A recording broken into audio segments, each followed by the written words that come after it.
दे दिया, ये तारीख का हिस्सा है कि उन्होंने दे दिया। इसका मतलब है कि कलअदम करार देने का कि एनआरओ से पहले हम जहां थे वहीं खड़े हो जाओ, इन चोरों को पकड़ो। वो $60 मिलियन पाकिस्तान वापस क्यों नहीं आया? वो कहां है? उसकी मनी ट्रेल किधर है? फिर वो सरे महल जिस पे ये कहता था मेरा नहीं है, कभी कहता मेरा है, कभी कहता मेरा नहीं है। हुकूमत पाकिस्तान को पैसे मिलने वाले, वो बेचकर उसके भी पैसे खा गए।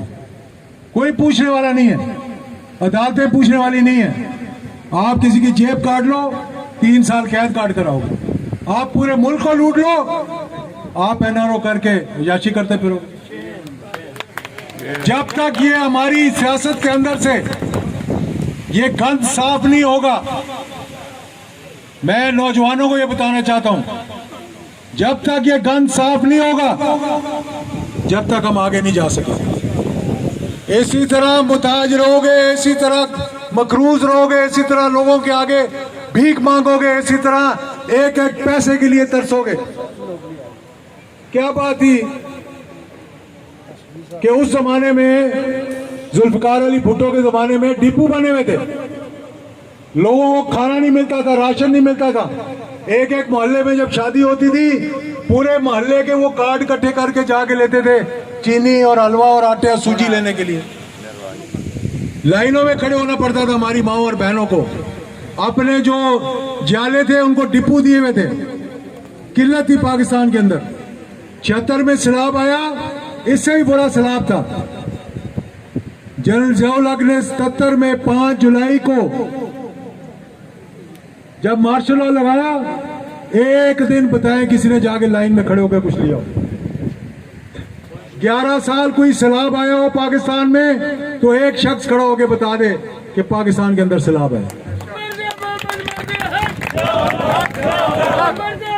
क्यों नहीं आया था? कि वो शख्स रात को तहज्जुद पे उठ के वो रोता था, वो पाकिस्तान के लिए दुआ करता था, वो अपनी बैटरी चार्ज करवाने के लिए मदीने और मक्के जाता था। इसलिए अल्लाह का फजलो करम था कि एक सुपर ताकत की ऐसी तैसी पैदा। अब क्या हुआ है? अब क्या हुआ है? ये एनआरओ कैसे हुआ है? मैं ये बता दूं कि जिन्होंने एनआरओ करवाया है, चाहे अमेरिका है चाहे हमारे लोग हैं, ये मुझे याद रखना, आज 17 जुलाई को याद रखना, कौम से माफी मांगेंगे। 17 अगस्त, वो 17 जुलाई को इलेक्शन हुए थे ना, इसलिए वो याद। 5:09 पे आपको बता रहा हूं कि ये खड़े होंगे, कौम के सामने माफी मांगेंगे, ये कहेंगे कि हमने गलती की, चाहे किसी वजह से भी की। अमेरिका का डोनाल्ड लू भी बोलेगा और बाकी भी सारे बोलेंगे उसके साथ।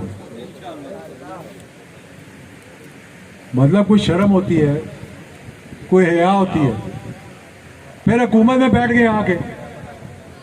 किसने तुम्हें डंडा दिया हुआ था कि आगे हुकूमत ले लो? किसने कहा था हुकूमत ले लो? आज क्या कहते हैं? लोगों को बेवकूफ कैसे बनाते हैं आप लोगों को? कहते हैं जी लंदन वालों ने कह दिया कि हम इसको पेट्रोल की कीमतों को बढ़ाना नहीं मानते, हम इसकी मुखालफत कर रहे हैं जो वजीर आजम बैठा हुआ है। वाह भाई वाह, खा रहे मिलके हो, बैठ रहे मिलके हो, हैं? मीठा मीठा हप हप, कड़वा कड़वा थू थू, और लोगों को बेवकूफ बना रहे हो। आप लोग बेवकूफ बनना चाहते हो? हाथ खड़े करके बताओ। नहीं नहीं नहीं, ये कोई तरीका है? फिर नैब के कानून चेंज करवा दिए जी, 50 करोड़ तक जो खा जाएगा उसको टिकार मारने दो। शर्म भी नहीं आई कि लोग महंगाई से, बेरोजगारी से, भूख से, नंग से, बच्चे स्कूलों में नहीं जा सकते, तड़प रहे हैं। तुम्हें अपनी पड़ी हुई है, तुम नैब के कानून तब्दील करवा रहे हो। तुम एक जो है वो कीमत बढ़ाता है, दूसरा कहता है बहुत बुरा किया, ताकि आधे पार्टी वाले खुश रहें। तो जब बाद में आगे मिल जाएंगे, कहना जी ये तो वो पार्टी सी जेड़ी कहती सी ना करो, ये वो पार्टी है जेड़ी कहती सी करो। लोग फिर झंडे उठा के जिंदाबाद जिंदाबाद जिंदाबाद। मुझे बताओ कि इसका मुआवजा कैसे है, मुझे बताओ, समझाओ जरा। कि दिसंबर 2007 में 31 दिसंबर मोहतरमा ने कन्विक्ट होना था, आसिफ जरदारी ने कन्विक्ट होना था, और 11 अप्रैल 2022 को क्या होना था? किसी ने कन्विक्ट होना था ना, 2 लोगों ने कन्विक्ट होना था। एक को वजीर आजम बना दिया, एक को वजीर आला बना दिया। और मुझे कुछ समझाए तो सही कि ये किस तरह हो रहा है, ये किस तरह हो रहा है कि एक शख्स जिसके केस साबित हो चुके हैं, जो अदालत में पेश हो रहा है, आप उसको कहें जनाब आप पाकिस्तान के सबसे बड़े मंसूब। आज क्या वजह है कि मुत्तहदा अरब अमारात जाते हैं, वो भी नहीं सुनते। कतर वाले तो इनको खत दे दे के बेचते थे, वो भी नहीं सुनते। सऊदी अरेबिया वाले जिन्होंने इनको 10 साल तक वहां महलों के अंदर रखा, वो भी नहीं सुनते। अब फिर उनसे कह रहे हैं कि हमें वहां से निकाला जा रहा है, बरतानिया से मेहरबानी करके हमें यहाँ रखो। तो मैं आपको ये कह रहा हूं कि फिर क्या होता है कि सिपह सलार को, चीफ ऑफ आर्मी स्टाफ को जाना पड़ता है चीन से भी बात करने के लिए, सऊदी अरेबिया से भी बात करने के लिए, कतर से भी बात करने के लिए, यूएई से भी बात करने के लिए। और वजीर खारजा कहाँ है हमारा? उसका यही काम था कि 3000 लोगों की गाड़ियां लेके 3000 लोगों को यहां तक, इस्लामाबाद तक नारे लगाते हुए आ जाओ और यहां आकर मज़ारों पे बदतमीजी करो।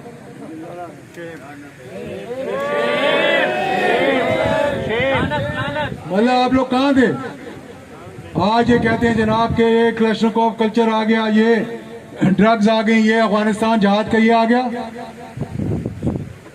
इनसे पूछो जाकर के बलोचिस्तान के अंदर किसने फौज कुछ की थी? जब बलोची सारे पहाड़ों पे चढ़ गए थे 1970 के शुरू में और बाकी अफगानिस्तान चले गए थे। 2 कोर फौज थी हमारी वहां पे बलोचिस्तान में। पॉपुलेशन के, आबादी के लिहाज से जितनी आज फाटा में है, वाना में है, मिरान शाह में है, उतनी फौज हमारी वहां थी। और क्लैशनकोवें उस वक्त आई थी पाकिस्तान के अंदर जब अफगानिस्तान से और असला मिलता था। फिर दहशतगर्दी कब आई पाकिस्तान के अंदर? जब इन्होंने पाकिस्तान का जहाज अगवा किया। वो अल-जुल्फ़िकार कौन थी जिसने चौधरी ज़हूर अलाई को शहीद किया? और आज उसका बेटा बैठकर, मेरा दिल दुखता है खुदा की कसम, मैं मजाक नहीं कर। मुझे कोई सियासत नहीं, कोई ओहदा नहीं, कोई कुछ नहीं। मैं कहता हूँ खुदा के लिए वो अपने माँ बाप के नजरिए पे तो खड़े रहो यार। अल्लाह का वास्ता मैं देता हूँ इनको। ये नवाज शरीफ इसी मज़ार पे खड़ा होकर क्या कुछ नहीं कह गया अंग्रेजों के कुत्ते नहलाने वालों के बारे में। ये पेट फाड़ने वाले, ये सड़कों पे घसीटने वाले, और आज अपने मुफाद के लिए मैं आपके साथ हूं। ये किस किस्म के लोगों को पढ़ाते क्या है? ये पाकिस्तान के 2 टुकड़े कर दिए, इधर हम उधर तुम। अगर मुजीबुर रहमान को हुकूमत दे देता ये लालची आदमी, आज मैं कसम उठा के कहता हूँ कि हिंदुस्तान की जुर्रत ना होती कि वो कभी वहां जाकर और मशरकी पाकिस्तान के अंदर वो करता है अपनी लालच के लिए, अपने इक़्तिदार के लिए, कि जो असेंबली का सेशन अटेंड करने जाएगा मैं टांगे तोड़ दूंगा। इधर हम उधर तुम। और फिर पोलैंड की करारदाद फाड़ के फेंक दी। ये आजकल टीवी पे चलाते हैं बेशरम लोग। क्या था उस पोलैंड की करारदाद में कि किस तरह से जंग बंदी होगी, किस तरह से बांग्लादेश को ईस्ट पाकिस्तान रहने दिया जाएगा। और इसकी मेंढकी को जुकाम हो गया और वो करारदाद फाड़ कर वहां से आ गया वापस। 3 दिन बीमार रहा जब तक कि देखा पाकिस्तान तबाह हो गया। यहाँ आके कहता है अल्लाह का शुक्र है पाकिस्तान मेरा बच गया।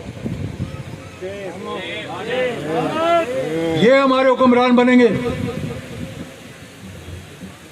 इनकी शक्लें देखो, इनकी हरकतें देखो।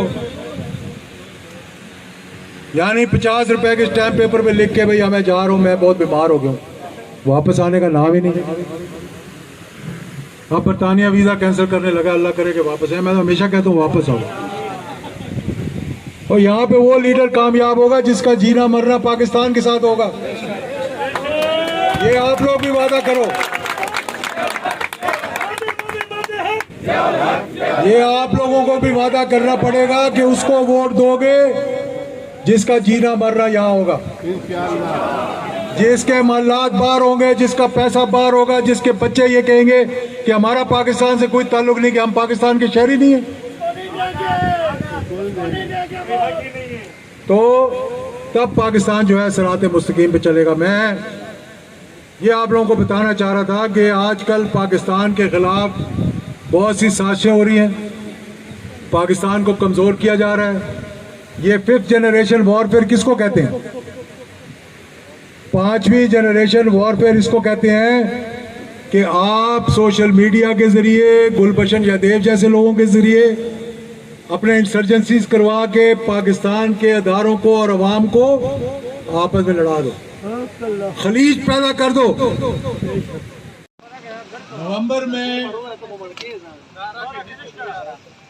नवंबर 2007 में पूरी काबीना की मुखालफत सोए 2-3 लोगों के, जिनका अपना वेस्टेड इंटरेस्ट था, जिनकी अपनी ख्वाहिशात थी बीच में।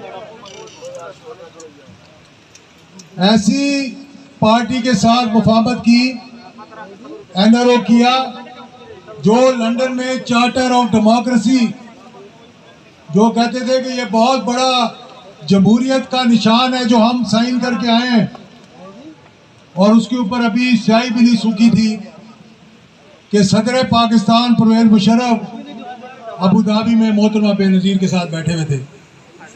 और होना क्या था सुनो, होना ये था कि दिसंबर 31 से पहले फैसला स्विट्जरलैंड की अदालतों में हो जाना था। उसकी हेयरिंग हो चुकी थी, फैसला महफूज हो चुका था। फैसला उन्होंने देना था, इस जमात को की लीडर को कन्विक्ट करना था उन्होंने कि पाकिस्तान का लूटा हुआ माल आसिफ जरदारी का और उनके साथियों का स्विट्जरलैंड में पड़ा हुआ था, जो मिल गया था। इतना मिला था कि जैसे आटे में नमक के बराबर, और वो भी खरबों में था। $60 मिलियन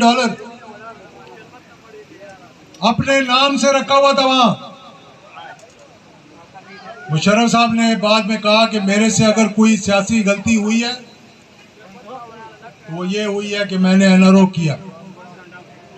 मैं समझता हूं कि मैंने अपने आप को भी खराब किया और मुल्क को भी तबाह किया, क्योंकि वो चोर पर पाकिस्तान के ऊपर मुसल्लत हो गए, जिन्होंने कभी वापस नहीं आना था, जो कन्विक्ट होने को जा रहे थे। तो अमेरिका की वजीर खारजा रात के 2-2 बजे परवेज मुशर्रफ को फोन करती थी कि जल्दी करो, जल्दी करो, जल्दी करो, क्योंकि वहां दोपहर होती थी, यहाँ रात होती थी। वो रात को सोए होते थे, उनको सोए से उठाया जाता था कि भाई वायसराय का फोन आ रहा है। तो वो रात को उठते थे, फिर उनको मजबूर किया गया।